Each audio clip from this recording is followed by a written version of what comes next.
El Ministerio de Educación y diversos alcaldes del país han anunciado una pausa pedagógica en los colegios para julio y septiembre. ¿Es recomendable o no esta pausa? Para hablar del tema nos acompaña Valeria Cabello, académica de la Facultad de Educación de la Universidad Católica. Valeria, bienvenida a Canal 24 Horas. ¿Cómo te va? Muy buenas tardes. Muchas gracias, Andrés. A ver, primero, Valeria, expliquemos a la gente lo que es una pausa, perdón, me trapiqué un poquito, una pausa pedagógica, a diferencia de lo que son las vacaciones de invierno que se tomaron en el mes de abril, cuando comenzaron las primeras medidas sanitarias. ¿Qué hay de diferencia entre una pausa pedagógica y una vacación? Ya, en eso es bien importante hacer la distinción de los procesos en los que estamos hoy en día. Las vacaciones tienen este carácter de receso y es un carácter, digamos, bastante general. Los profesores tienen el receso, los estudiantes tienen el receso y hacemos otro tipo de actividades que normalmente no están relacionadas con la escuela, ¿sí? No sé, salimos más al parque, podemos ir al cine en el caso de las vacaciones, si es que tenemos también algunos familiares que podemos, por ejemplo, visitar durante el periodo de vacaciones, son actividades más bien recreativas, ¿sí? Una pausa pedagógica, en cambio, es un periodo de ajuste. Es un periodo de ajuste en el que normalmente los estudiantes se quedan un poquito al margen, pero los profesores y profesoras pueden seguir haciendo trabajo, por ejemplo, más de tipo administrativo, un trabajo de ajuste, también un trabajo de reflexión Horas pedagógica no y lectiva, un como se le trabajo llama en el ámbito educacional, perdona, Valeria, como ese estilo. como un estilo reflexivo, pero también que en este contexto particular ¿Ya? está orientado a poder reajustar, poder evaluar lo que sucedió en estos 4 meses de clases remotas y poder replantearse los objetivos. En ese sentido, puede ser, claro, considerado como una pausa en que quizás no vamos a estar de nuevo frente a las pantallas y no vamos a estar haciendo las clases propiamente tal online, pero es un periodo de ajuste, un ajuste necesario para poder retomar no solamente los objetivos de aprendizaje, sino que también cómo vamos a enfrentar las variables socioemocionales que estamos viendo trastocadas también producto de esta crisis sanitaria, sociosanitaria, tan larga además, ¿sí? Valeria, Entonces, en ese sentido, es un ajuste sí. perdón, un ajuste pedagógico, pero que tiene también objetivos de continuidad para poder continuar mejor, ¿sí? Valeria, incluso en el plano, vamos a lo emocional incluso. ¿Por qué es tan necesario esta pausa? Ha habido mucha conversación porque muchos también han dicho, a ver, tuvieron vacaciones en el mes de abril, ¿por qué una pausa? ¿Por qué es tan importante una pausa ahora? Y también se ha insistido en el mes de septiembre, en el plano emocional, para ambos lados, tanto para los profesores como para los alumnos. Sí, y de hecho yo incluiría también A en los ese apoderados. comentario para las familias también Sí. es muy importante que puedan tener este receso pedagógico, llamémosle así. Es importante desde, como tú me lo preguntas, desde el punto de vista socioemocional, no solamente porque es necesario hacer ciertos quiebres para poder marcar un ritmo, ¿verdad? Y una estructura en la que normalmente vamos nosotros, los seres humanos, nos caracterizamos por necesitar ciertas estructuras fijas, ¿sí? Entonces, nuestro sistema necesita ciertas estructuras que nos dan como una especie de ritmo, digámoslo así. Entonces, para los niños es muy importante tener este receso, pero para los profesores es fundamental también poder evaluar y evaluarse cómo ha sido para ellos enfrentar estos momentos tan difíciles, qué apoyos requieren, qué recursos pueden activar, por Mm. ejemplo, qué redes de apoyo pueden activar.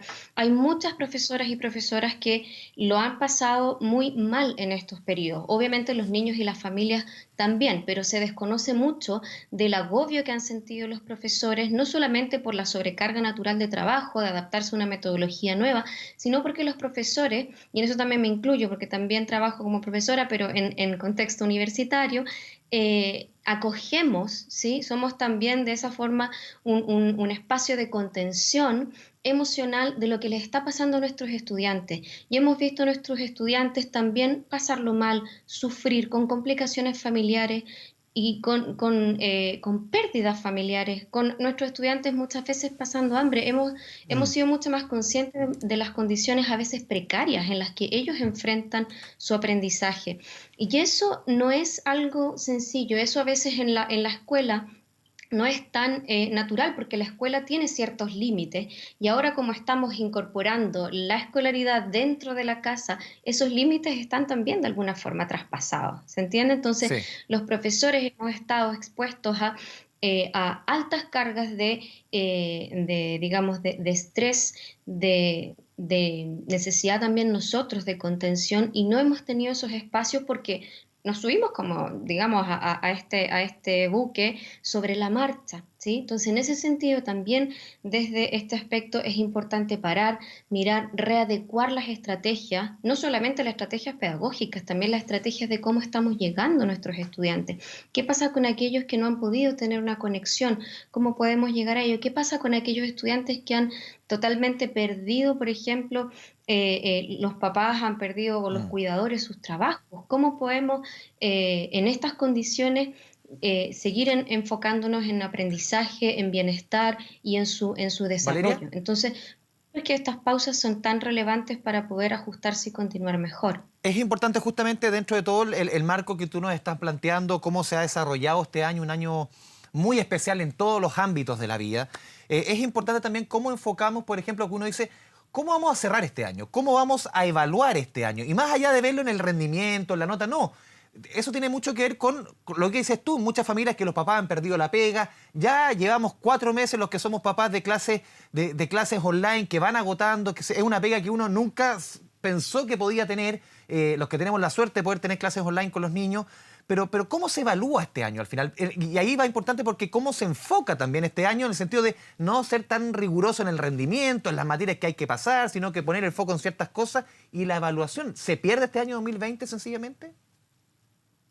Sí, ahí yo también quisiera ser bien enfática en eso. Yo no pensaría en hablar de años perdidos, Ya. ¿sí? Porque yo creo que todas las instancias de aprendizaje nos van sirviendo y para eso los profesores y profesoras saben evaluar no solamente productos finales, digamos, resultados, sino que también los profesores y profesoras pueden evaluar procesos, ¿sí? Muchas veces pensamos que el aprendizaje se traduce en una nota, en un producto final y olvidamos que aprender es un proceso continuo, ¿sí?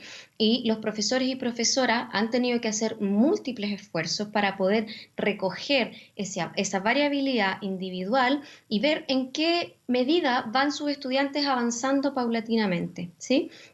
Y en ese sentido, los profesores y profesoras tienen estrategias para poder evaluar, incluso aunque no estén utilizando quizás instrumentos tan formales como los conocemos, como una prueba quizás de alternativa, que estamos más habituados a las pruebas estandarizadas. Los profesores, por ejemplo, por poner un ejemplo de lenguaje y comunicación, pueden observar a través de la comunicación oral de sus estudiantes también cómo van incorporando nuevo vocabulario y Mm. cómo van utilizando mejor estrategias dialógicas adecuadas o no a distintos contextos, por ejemplo, ¿sí? Entonces, en ese sentido, también estas pausas son relevantes justamente para que los equipos docentes se comuniquen entre ellos y puedan acordar qué medidas de evaluaciones de proceso van a poder implementar de forma tal de traducir esos logros, aunque sean mínimos, esos avances y a veces también esos no avances, que también Mm. hay que traducirlos en un indicador cuantitativo que es conocido como una nota, ¿sí? Pero ¿para qué? Para que ese indicador nos dé una ruta, nos diga cómo continuar, podamos informar, retroalimentar a las familias, a los estudiantes, indicándoles cuál es la siguiente etapa, digamos, la siguiente fase que tienen que enfrentar, que tienen que abordar para poder lograr los objetivos, ¿sí? Entonces, más que pensemos en que la nota nos va a decir todo. Acá yo relevaría la importancia nuevamente de las evaluaciones del proceso, las evaluaciones de los esfuerzos, cómo partió ese alumno, cómo ahora lo estoy pudiendo ver en términos más cualitativos quizás, ¿sí? Entonces, Sí. yo hago un llamado a devolver la confianza. Nuestros profesores y profesoras conocen cómo hacer evaluaciones de proceso. Lo que pasa es que normalmente los sistemas sobrevaloran las evaluaciones de los productos finales más que estas otras que son más procesuales, ¿sí? Valeria, a ver, hemos visto en las últimas jornadas, por ejemplo, el alcalde de Santiago, el alcalde de Estación Central. Hoy día, recién información que está fresquita, la alcaldesa de Antofagasta, Karen Rojo, Maipú. señalando que dan por cerrado, por lo menos no es que dan por cerrado, me quedo con el concepto. No se vuelve a clase presencial el año 2020. ¿Cómo ves tú? Porque esa también es otra parte de la ansiedad que hay en los alumnos, en los papás, en los colegios. ¿Cómo ves tú esa discusión?